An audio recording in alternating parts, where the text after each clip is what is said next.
Hey everybody, so we're going to do a longer form video. We had done a shorter long form video on this and the Waterville Bridge, which is right down the road, and that's the one that there at Swatara State Park. It's actually for the Appalachian Trail for the crossover. But we're going to do a longer form video because they actually have a number of really cool signs here that talk a little more in depth about this amazing historic bridge. So let's look at these signs. Over there you have the Inwood Iron Bridge. It used to cross the Swatara Creek, but it had become unsafe, so they took it down, and I guess originally they were going to try to use it as a bridge that was crossing like for a trail or something like that, and that eventually I guess fell through, and they decided somebody donated the land here for this so we could preserve it and keep it here in Lebanon County, Pennsylvania, right near Inwood, where it stood for over 100 years. So, Inwood Iron Bridge, a Pennsylvania Pettit, I don't even know, I'm probably Pettit, through truss. Inwood Bridge was fabricated by the Pittsburgh Bridge Company and was erected by their agents Nelson M. Buchanan in 1899, so I was close. The 160-foot-long single-span pin-connected steel bridge was determined eligible for listing in the National Register of Historic Places in 2007. A distinctive feature is its Z-shaped plate floor beam hangers. The bridge was closed due to structural deficiencies in 2006. So here you see a little bit of a map, and it shows you where here at Inwood it was and where it crossed the Swatara Creek right here in the Swatara Gap. There's my hometown of Greenpoint. My relatives originally were here in Inwood. One of them was a wheelwright, and at some point I want to show you the log cabin. The wheels that are in that cabin as like a chandelier in the main living space are thought to be most likely done by this guy in Inwood who is our relative, and they were actually the wheels off of the Country Doctor that it got built for, and very, very cool. So the Pennsylvania, whatever that word is, truss bridges, pioneered by the Pennsylvania Railroad. The Pennsylvania, there you go again, truss bridge is a variation on the more common Pratt truss, which includes braced diagonal members in all of its panels. The Pennsylvania truss adds to the design half-length struts or ties in the top, bottom, or both parts of the panels. Its distinctive feature of an inclined, a lot of bugs here too, those things like going nuts. It's like, why can't I be in the video? My name's Brian. Its distinctive feature of an inclined top chord was necessary for the economy of material on panel sub-ties or substruts for greater strength of the truss.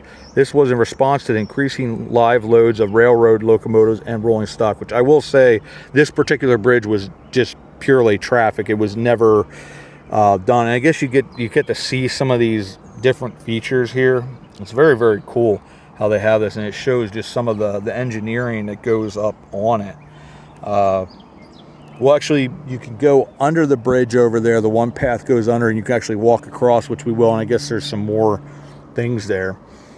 So now the guys, Nelson and Buchanan, Thomas McDowell Nelson, 1849 to 1919, of Chambersburg, Pennsylvania, along with New York native Andrew Buchanan, 1851 to 1912, formed a bridge contracting partnership in 1883 at Chambersburg and became agents for the Pittsburgh Bridge Company. The company's success in central and eastern Pennsylvania largely depended on the engineering and business skills of their primary agents, Nelson and Buchanan. Nelson also served as president of the Pittsburgh Bridge Company from 1896 until its merger with the American Bridge Company. Pittsburgh Bridge Company. By the early 1890s, steel was replacing wrought iron in the American bridge construction. This was accelerated by in 1900 by J.P. Morgan, who led a consolidation of 28 of the largest United States steel fabricators and constructors into the American Bridge Company.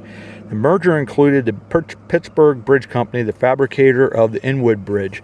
The American Bridge Company advanced the use of steel as a construction material and promoted the standardization and mass production of stronger uniform shapes of angles, channels, and I-beams of steel.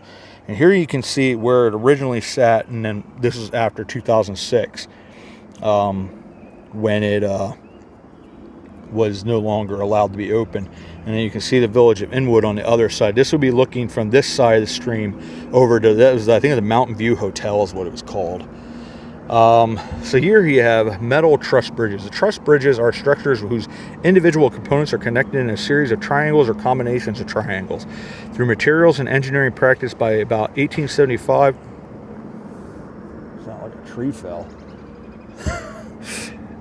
or ents are coming. Metal truss bridge types in America had evolved into standardized forms permitted through the development of built-up compression members.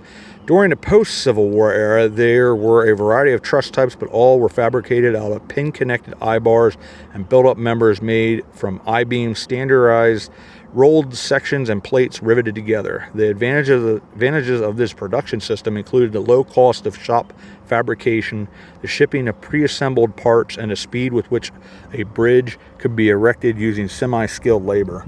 And once again, you get the sort of, so here you have the Inwood Iron Bridge detail showed the pin-connected lower cord with a Z hanger, whatever that exactly is, in the center of the cord, highlighted. I'm not sure. I guess that's highlighted. I'm not really sure what I'm looking at, but anyways, interesting nonetheless. So here you can look at the view beneath the Inwood Bridge at the former location, and it shows the beams, support system, every other floor beam. Those with the lattice built up verticals have the distinct Z hanger detail. This also was an open grate bridge, which made it a little weird and terrifying. Here we talk about the other one, Waterville Bridge, located just north of the Inwood Iron Bridge. Built in 1890 by the Berlin Bridge Company of East Berlin, Connecticut, this lenticular truss bridge is a trademark design of this company. It was moved by PennDOT from Cummings Township, Lycoming County, to Swatara State Park in 1895 to be used by the Appalachian Trail over the Swatara Creek.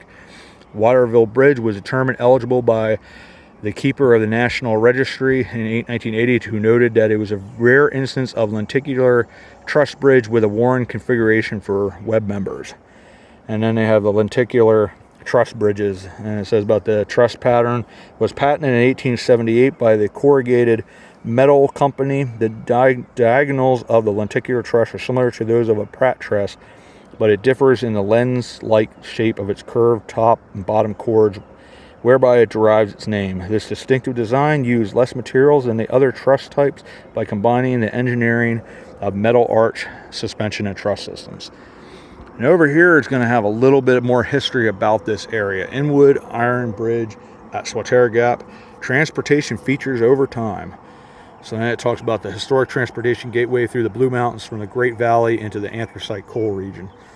Early history. Over thousands of years, the Swatara Creek cut its way through the southernmost ridge of the Appalachian Mountains, breaking into the Great Valley on its way to the Susquehanna River. Swatara Gap, the narrow hollow created by the fast-moving creek, enabled a footpath for Native Americans migrating north and west. A path from the Tulpehocken area went to the Delaware settlement at Shamokin. During the first half of the 18th century, Germanic settlers populated the hills and valleys south of the gap. The Swatara Moravian Church, which was established about 1750 as a missionary outpost, with the outbreak of the French and Indian War in 1755, the area south of Swatara Gap, known as the Hole, was targeted by Indians familiar with its strategic position. And then you look at, this is a map from 1816. This would have been right after Lebanon County had been founded. And then you can look here and see some of the different things here. And I love how it says Hole Mountain, like the hole. It's like nothing good came from the hole. But you had the left center is Weidman's Forge. We talked about Weidman, who wound up present-day Lickdale. Woods is the approximate location of present-day Inwood, and Hole Creek shows the present-day Monroe Valley. Jonestown is located near the confluence of the Swatara and Little Swatara Creeks. And then you can see the marker that we have visited for Fort Swatara right here. And then Jacob Haunch's tombstone, which we're going to visit here, is located in the Swatara Moravian churchyard just east of Swatara Gap. The gravestone states that he was murdered by Den Weldon, the Wild Ones. Fort Swatara, located just north of Lickdale. Fort Swatara was erected to protect settlers and path through Swatara Gap area during the French and Indian War. The 1756 fort largely consisted of a palisade surrounded surrounding Captain Peter Hetrick's log house and barn. A number of settlers were killed in the vicinity of the fort between 1756, 1758, and a few lie buried in the Moravian cemetery. In fact, there were actually 4 people that were killed all on the same day. They were out because they'd help each other to take care of their farms, and there's 4 of them killed all on the same day, and they're actually all buried in that one cemetery. Water transportation. This is where it gets interesting. Swatara Creek, known for its abundant shad prior to 1800. Swatara is taken from a Native American name, which is Lenape, meaning where we fed on eels. A 72-mile-long tributary of the Susquehanna River, the Swatara rises in the mountains of central Schuylkill County, passing through Swatara Gap, and it travels southwest to its confluence with the Susquehanna at Middletown. Union Canal. Completed in 1827, and here you see lock number 6. It's the deepest lock of the navigable feeder branch, which is the one that goes from Union Waterworks to Pine Grove. And the breast, and this was located right at the breast of the big dam that I believe it was 1862 broke, and it killed 9 people. It was just one of those things like the Johnstown flood, where one broke, then another broke, then another broke, and it would slow down, then it would hit another impediment, and then it would just go nuts all over again. So it was one of those things that it was a really bad situation. So it was completed in 1827. The Union Canal main branch connected the Schuylkill River at Reading with the Susquehanna River at Middletown. The navigable feeder branch, which is the one that went from Union Waterworks to Pine Grove, completed in 1830, ran along the Swatara Creek from Pine Grove, Schuylkill County, to the Union Waterworks, Lebanon County. The Big Dam and Swatara Gap provided water for the canal's main branch and also allowed coal to be brought down to Lebanon County's iron furnaces. The Great Flood of 1862 permanently destroyed the Big Dam and canal locks along the feeder branch. Now we talk about the rail transportation. Lebanon and Tremont branch of the Philadelphia and Reading Railroad. In 1866, the Union Canal Company sold the right-of-way of the largely destroyed feeder branch canal running from Pine Grove to Jonestown. Local Lebanon entrepreneurs created the short line Lebanon and Tremont Railroad, which opened for traffic in 1870. The L&T R&R operated for nearly 100 years until its abandonment after 1965. Inwood Station, built in 1872 on the L&T Railroad. Inwood Station provided a rail connection for Swatara Gap, from which lumber and coal shipped. During World War II, the siding at Inwood was used to park refrigerator cars for the 28th Infantry Division at Indiantown Gap. One interesting thing right along that line, to have the Greenpoint Station, the Murray Station, Inwood Station, there was a siding that went right over in this area, went across over into Monroe Valley, because they had a good timber operation that was going on there. And the same guy that did that actually ran one over in Cornwall as well. But here you see a 1910 view of the Inwood Station. It's a little more than like basically a bus stop, but they actually had a post office there and everything. Those stations served many, many different purposes. Along Lebanon and Tremont branch of the Philadelphia and Reading Railroad, note the stone wing wall of the Inwood Bridge. Over here, you have road and highway transportation. State Route 72. 1930, State Road Pennsylvania Highway Route 443 from Lickdale to Pine Grove was transformed from a gravel service to a poured concrete service as part of Governor Gifford Pinchot's program to get the farmer out of the mud. Inwood House, which is this is the one that's right across the street. Established following the Civil War, the Inwood House, a hotel and tavern, was operated by members of the Core family until about 1896. The bank frame building later had a restaurant on ground level. The hostelry served travelers on the road and rail line between Lebanon and Pine Grove. And I believe it had several different names. I might be getting one thing confused with Mountain View Hotel, I think, which was down much further north. Old State Road, and that is this road here, precursor to the current State Route 72 between Lickdale, Union Forge, and Ravine. And then you have the Appalachian Trail. The route for the trail following the Appalachian Trail or Appalachian Mountains from Maine to Georgia was completed in 1937 during the Great Depression. The 2,200-mile marked hiking trail is managed by the National Park Service, United States Forest Service, and the Appalachian Trail Conservancy. Yes, Swatara State Park opened in 1987. Park's infrastructure developed in 2012. And there you see them widening, paving State Route 72, Structure on the right is a 3-story stone grist mill in Lickdale, which sadly is no longer around. But I do have the book From Lickdale into the Swatara Gap. It's very, very cool. Interstate 81 or I-81, roughly traveling in the southwesterly direction. I-81 largely traces the paths developed over the years down the length of the Appalachian Mountains by migrating animals, Native Americans, and early settlers. By the late 1960s, construction had begun on the sections going through Lebanon County, and in 1975, the section crossing the Susquehanna River was completed. Sort of wondering if they meant like the Swatara Creek here, but because these bridges are pretty imposing. But so that's what I have, and they have all these different timeline here, and you can pause on those things and then read them, and then we're going to go over to the bridge itself. It's just so pretty out here as well, and it's just nice here in the evening, and I thought this would be a cool time to come over here and we can look at the bottom of the bridge, and then we'll go and walk the actual bridge. And I think there's another sign that we can wind out reading, but it's just these bridges were so important. It was just going from the covered bridges, which were so popular for so long, and then you went from covered bridges to, you know, these type of iron bridges. You can hear the wah-wah going. I don't have the guts though to look over it because I dropped the phone and I'm in trouble.